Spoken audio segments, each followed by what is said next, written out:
Before we get into today's video, I just want to let you guys know that this video is for educational purposes only. Please remember to be kind to everybody everywhere in your everyday life, in your home, in the grocery store, and especially in the comment section down below. Please do not show hate to anybody, anywhere.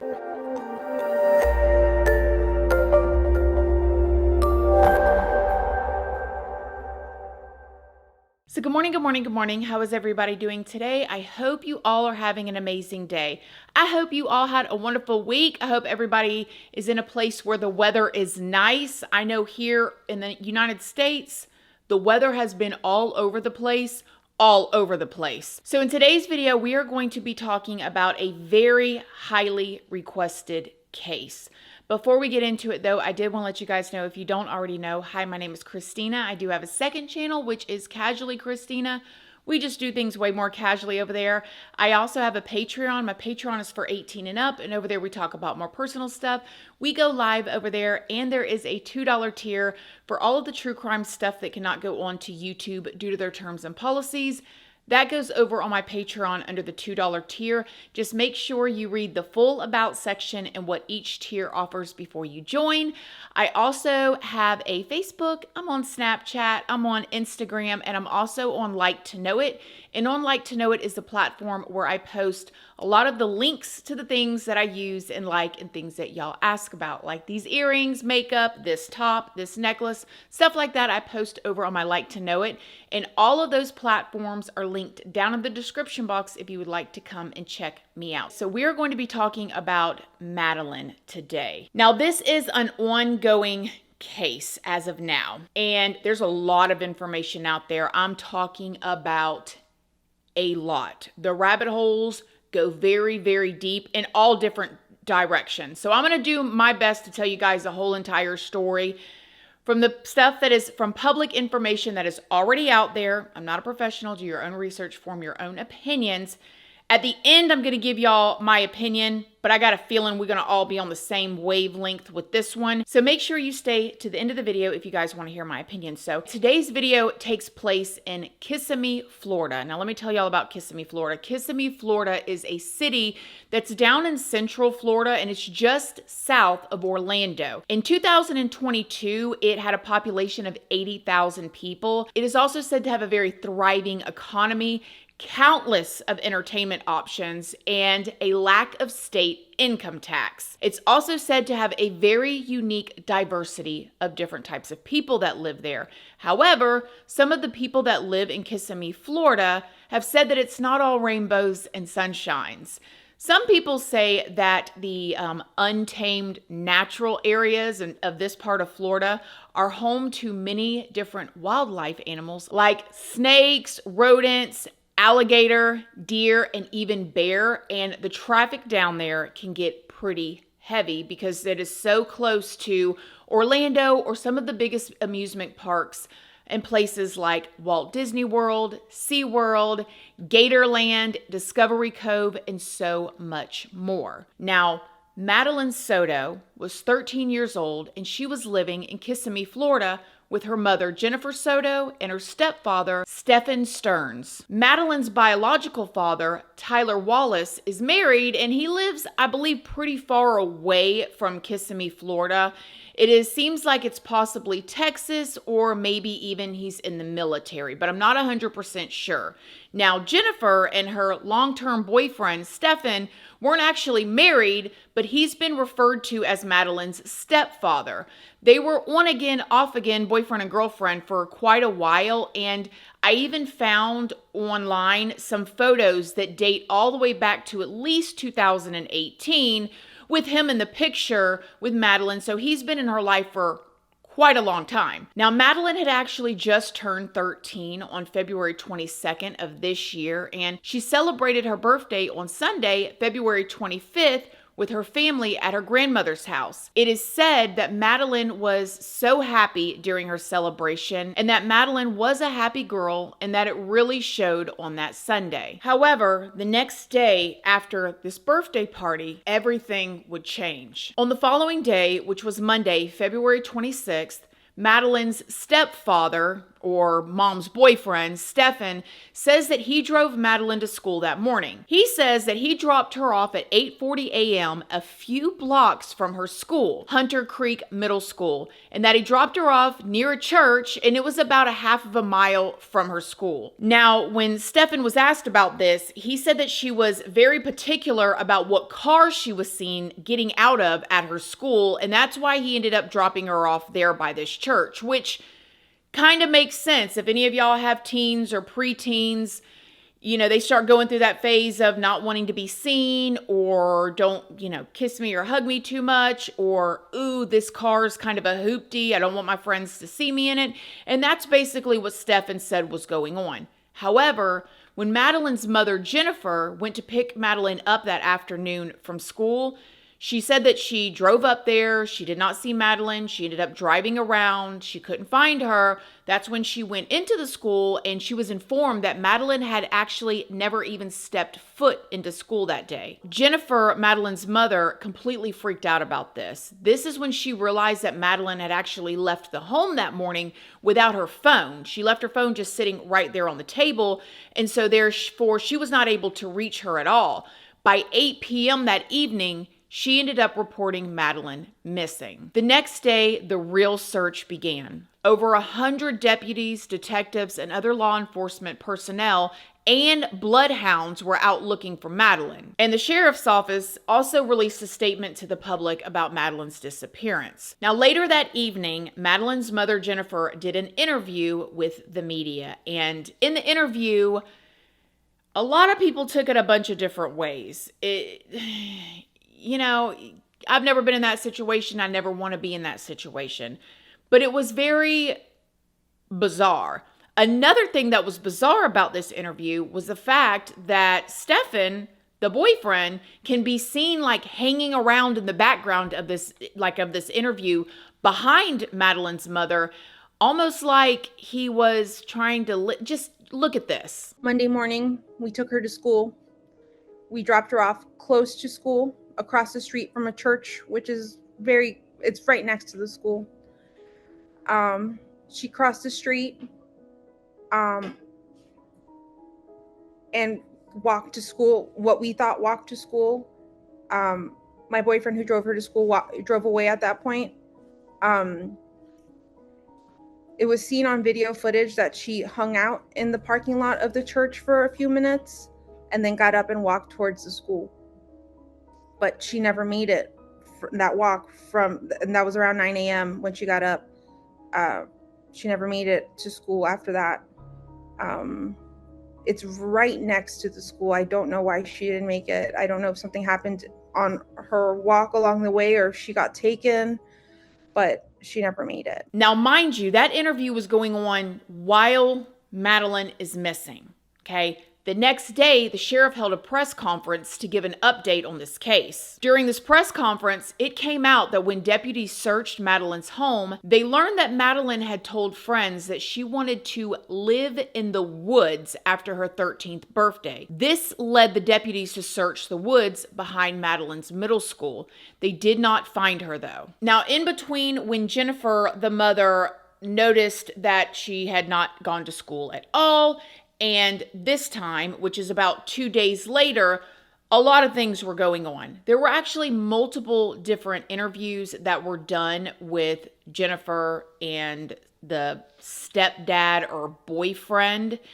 And there was even an interview that was done with just him with, I believe, investigators, where the audio was released on him saying what happened. Shockingly, later that evening, Jennifer's boyfriend, long-term live-in boyfriend Stephen, was arrested for charges of SA and possession of child SA material after the detectives found disturbing images on Stephen's phone during their search. In a release, investigators claimed that not only did they find this material on his phone, but they also believed that Stephen had tried to delete it from his phone. The detectives said that they were able to pinpoint those crimes directly to the family's home, meaning meaning what they saw or the images that they found on his phone was the background was at the home where Madeline lived. Now, when Stephen was brought into the sheriff's office, investigators tried to interview him, but he asked for an attorney, and after he asked for an attorney, he ended up being booked into the county jail. The sheriff ended up coming out and making a statement saying that Stephen Stearns had an opportunity tonight to come clean with the detectives and help lead them to information about Maddie's disappearance. Her loved ones deserve answers, and the OCSO and the Kissimmee police will not stop until we find Maddie. The next day, the sheriff's office released the arrest affidavit for Stephen. Now, in this document, it was said that during the official interview with Stephen about Madeline's disappearance, he provided consent to search his phone. But he did say that he accidentally performed a factory reset on his phone that day, which just happened to be the day that Madeline went missing. Now, hello, red flag. The fact that, just think about this, you guys. Here, you can search my phone, but oops, I just performed a factory reset on it today. When the professionals got the phone, went into it, and reviewed his phone, that's when they were still able to find several photos and videos of, we'll say, underage illegal things. So now they've got him in jail for the stuff on his phone. And obviously, the dots are lining up for the investigators, but they're still, they still have this piece of information that's missing. Where is Maddie? Now, according to the mother, Madeline was seen, she goes by Maddie, was seen on security camera footage by that church heading towards the school. Later, when the detectives were asked about it, they said that there was somebody on that video, but it was so grainy, nobody could tell was that really her or not. And now he's in jail and he's asked for an attorney and he's not speaking. On March 1st, the sheriff gave another press conference, and during this press conference, he said that the investigators were confident that Maddie had already passed away before she left the area of her home in order to go to school that day. Like, she didn't even make it to school. There's no way that they believe that she was the one walking on camera or that she was dropped off anywhere down there. According to the sheriff, they found video evidence showing Stephen throwing Madeline's backpack and laptop into a dumpster at the apartment complex around 7:35 a.m. that morning that she went missing. The sheriff also said that they had evidence showing Stephen coming back to the apartment complex and that Madeline was visible in the vehicle, but that they believed that at that time she was already gone. Even though the investigators had all of this information, they were not done looking for Madeline, and later that day they would find her. Madeline's body was found in a wooded area off of Hickory Tree Road. This is the area where Stephen was last seen between 1 and 2:30 p.m. the day that Madeline actually went missing. It is said that somebody saw him out in this area changing a flat tire. Later that evening, a vigil was held for Madeline. Residents set up this memorial along the road near where Maddie was found.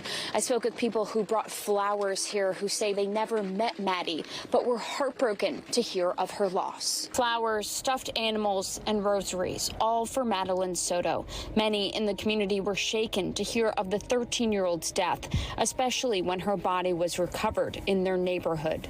I felt devastated. I felt like it was something so messed up and nobody should ever go through that. Strangely, though, the next day, the Instagram account for the sheriff's office that was investigating for Madeline posted a confidential crime scene photo from Madeline's case.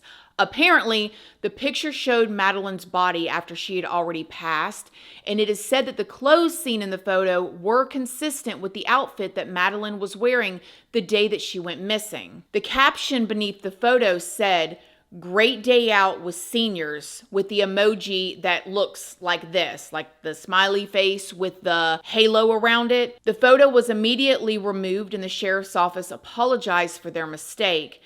They didn't really answer any questions about how this ended up happening, though. Even more strangely, That crime scene photo was posted the same morning a civilian sheriff's office employee posted a picture on her personal Facebook of her posing with Stephen outside the jail while he was being transported, who was the prime suspect by this point and in jail for these terrible charges. Her caption was, "If God's love has been poured out of your life, don't allow evil to keep you away from what he has prepared for you." Very bizarre. This employee is the executive director of the sheriff's office, which is a non-law enforcement position that basically oversees multiple divisions, including media services. That division is specifically responsible for running the sheriff's office social media accounts and for providing information to the media. This post was also taken down after the media started asking questions, and a spokesperson said that they couldn't answer any specific questions due to an ongoing investigation. So the question is, are the two posts related? Did this woman make this post on Instagram? Did she have a relationship some way, somehow with Stephen? Does she believe that he's innocent? Did she think that if she posted this photo on this other account accidentally, it could harm the state's case against him? There's a lot of theories, but you gotta admit that maybe one post was an accident, but the second one is a little weird. Anyways, while Stephen was being transported, this man had the nerve to complain about the conditions that he had been living in at the jail. How's the temperature feel? Better than it was. Okay. Thank you. You're welcome.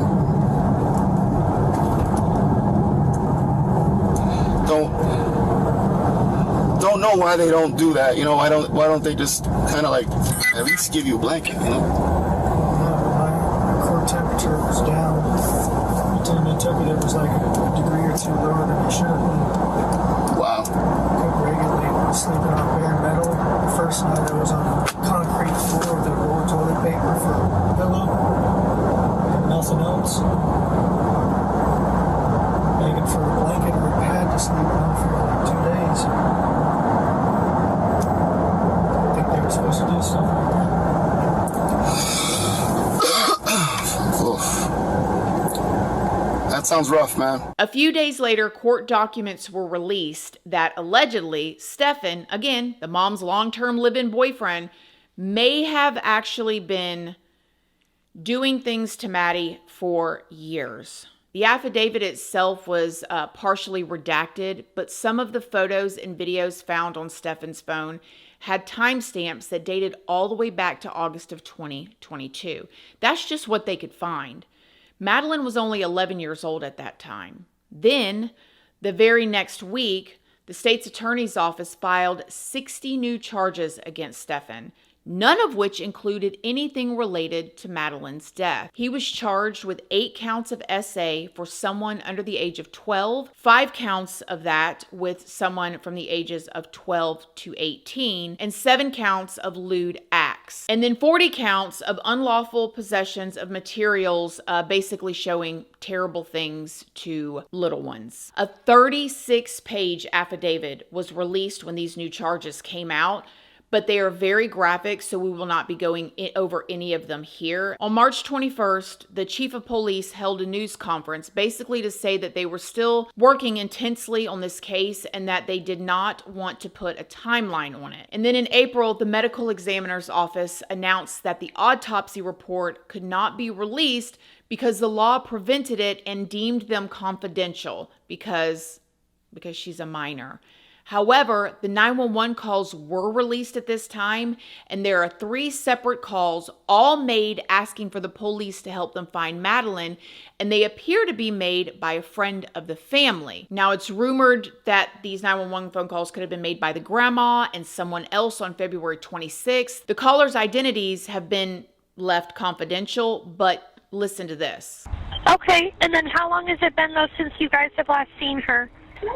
Since this morning. She was dropped off at school this morning, and apparently she never showed up. We called everyone we knew. No one's seen her. And then finally, on April 24th, the state attorney held a press conference and announced that Stephen had been indicted by a grand jury for Madeline's death, which means that the state has enough evidence to at least convince the grand jury that Stephen is guilty. Now, at the time, the state attorney said that he wasn't sure if they would be pursuing the death penalty or not, but most recently, the state's attorney's office released several investigative reports and interview audio from Stephen's interview back on February 27th. Woke up around 7:15, somewhere around there, which is an early start for us, but we had talked about getting McDonald's breakfast beforehand, so we wanted to make good time. We did make good time. We got out the door maybe 7:30ish, 7:45ish maybe. Got over to that area. She was asleep in the car most of the time, just snoozing until we got there. We got to McDonald's. We're close to McDonald's. I said, "You still want it?" She wasn't interested in the McDonald's anymore, so we continued on. And she wanted to be dropped off a little down the ways from the school. She's got this phase that she's been into lately where she's very particular about what car she's seen getting out of in front of the school. She prefers her mom's car, but my cars are, I guess, kind of hoopties. Sometime probably between 8:20 and 8:40ish, she said she was going to go wait for her friends. She was going to go find them and hang out and wait for her friends. And I asked if that was going to be okay. She said, "Yeah, it's fine." Kids get dropped off early enough as it is. So it's not totally unusual for that to happen. It's just not usually that early that I drop her off. I do school runs every once in a while for her. I said, "Okay." Let her out. Have a good day. Love you. Thanks. Love you too. And I turned around and was driving away and was watching her in my rearview mirror to make sure that she was going where she was supposed to go. And she was moving in that direction, but she was rummaging around in her backpack or something. What I assumed was probably headphones or something like that, but I found out later that she forgot her phone here, so she may have been rummaging for her phone. And what did you do after you left the area? I left to go to the local vape shop because I needed some more vape juice. They weren't quite open yet, so I ended up going back home. Waited about an hour or so and then went back and checked the vape shop again. It was open, so I got what I needed there and came back. I don't know, you've probably been asked already, but she's never ran away or been away for longer than a certain period of time, amount of time, nothing like that? No, she's very dependent on us. I don't think she'd know what to do if she did run away. She's not the type. She's a good kid. Besides the ADHD, is she diagnosed with anything else? Yeah, she was tested a while back and had some symptoms of autism, so she's potentially on the spectrum there. Okay. She was officially diagnosed with it when she was younger, and then she was retested and said, well, she shows symptoms of being on the spectrum, but maybe not full-on autistic. You make a U-turn, you go back to the McDonald's, but you said that she still doesn't want the McDonald's. Still doesn't want it. She was just going to eat the Danishes that I had given her. So you're going up here now, still northbound on Jong-Young Parkway. Mm-hmm. You make a left at Town Center this time. Town Center, then make a right onto, yes. And then you drop her off around like dropped her off around halfway up the road there. Okay. So keep in mind, all of this is still northbound. Okay. Right? You're still northbound on Jong-Young Parkway. Northbound. So why is your car seen going southbound at 8:10?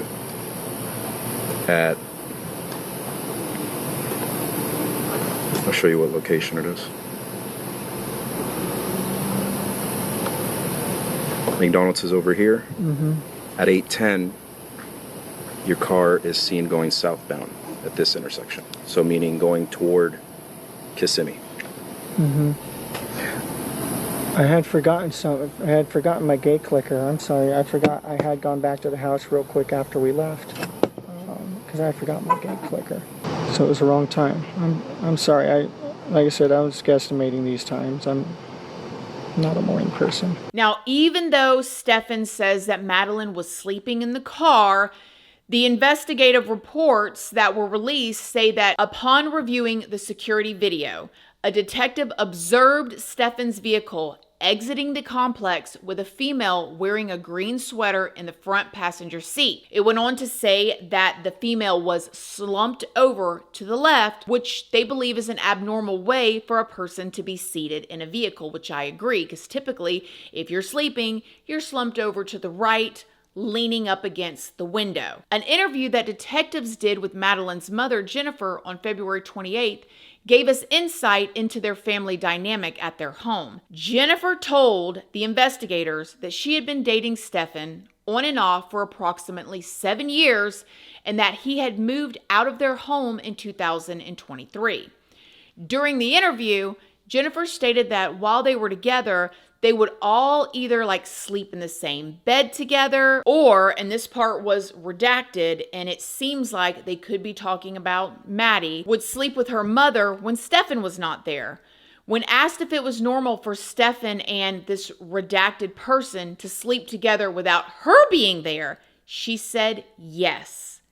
Can you imagine? The report also said that a detective showed a graphic photo from Stephen's phone to Jennifer during the interview and said that Jennifer did not want to believe that this redacted person, again, I believe that they're talking about Madeline, and Stephen were engaged in this type of activity. And she said that she did not recognize anything in the picture, as if she was in denial of what she was looking at. However, she became visibly upset. In this report, when the investigator spoke to Stephen, he allegedly told the officers that Madeline wanted the family to all share a bed and sleep together, and that Madeline always needed human contact when she was going to sleep. And Stephen referred to it as snuggling. When the investigators asked Stephen about whether Madeline had any history and that type of thing, Stephen said that there had been an incident involving a phone or a camera when she was much younger, but that she wasn't scolded for it. Madeline's biological father, Tyler, has since spoken out. He said that the last time that he saw his daughter was in October of 2023. He says that he was paying child support and kept in touch, but because they lived thousands of miles away from each other and money was tight, he and his wife, Tatiana, rarely got to see Madeline. Tyler says that he wishes Madeline would have told him what was going on. He also said that he would have taken her away from all of that and that it's something that he's going to always have to live with and struggle with. What do you want people to know after all this is said and done? There's probably a few things. It's not fair. Life isn't fair. I loved my little girl. We were patient. We were taking our time. By our belief, we were doing everything right. And it just happened like this, and there's no the rest of her life. There's no the back half. There's no making up for it. There's no improving. It's just done now. Now, it is still not very clear where Jennifer was at the time that Madeline went missing. We know that she was at work the night before, and she actually missed Madeline's birthday party because of that, or that's what she said, she missed it. She was at work, she couldn't go to her birthday party. It also just isn't clear how much Jennifer knew about what all was going on between Stephen and her daughter. Some people are wondering if she will eventually be charged with something as well, but I guess we'll all have to wait and see. So what are my opinions? This is horrifying. This is absolutely horrifying. There's so many questions. I feel terrible. I don't know what was going on in Madeline's life where she did not feel comfortable telling her mother, unless her mother, I don't want to accuse anybody of anything, but I will say this. Things don't add up in this case for me at all. Even with him being arrested, and I hope if he is guilty that he gets the full extent of the punishment or the law that he can get. Okay, it's just, but this is what I'm wondering happened. I don't know what all the mom's involvement is, but I know that just the things that were omitted to me are very disturbing. As a mother, as a parent, if I was an aunt, if I was a neighbor, I don't know. It just seems whatever. I can't help but to wonder if he had been grieving Maddie and doing all of these things. And she was getting to the age she was realizing how wrong it was. And he was freaking out. He knew that she was going to say something at some point. And that's why he did what he did. That's the only thing I can think of.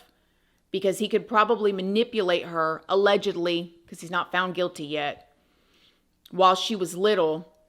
But I just don't understand. I have questions for the mother. And I do want to say that the video of her that is out at her 13th birthday party, I didn't mention this at the beginning of the video, but this is just part of my opinion. She didn't have any friends there.